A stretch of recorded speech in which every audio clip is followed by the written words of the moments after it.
This channel does not promote any violent, harmful, or illegal activities. All content provided by this channel is meant for an educational purpose only.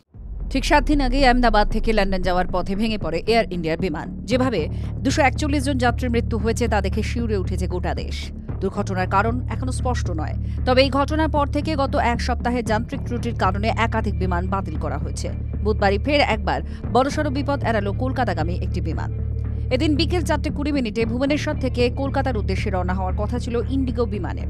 6C6101 বিমানটি কলকাতার দিকে রওনা হওয়ার জন্য taxi বে থেকে রানওয়ের দিকে এগিয়ে যায়, কিন্তু তারপর আর উঠতে পারেনি। প্রায় 5 ঘন্টা কেটে গেলেও সেই বিমানেই বসে থাকেন যাত্রীরা। জানা গিয়েছে পাখির ধাক্কার কারণে বিমানটি উঠতে পারেনি। কখন সব পরীক্ষা করে আবার বিমান উঠবে তা জানা যায়নি ভুবনেশ্বর বিমানবন্দর সূত্রে।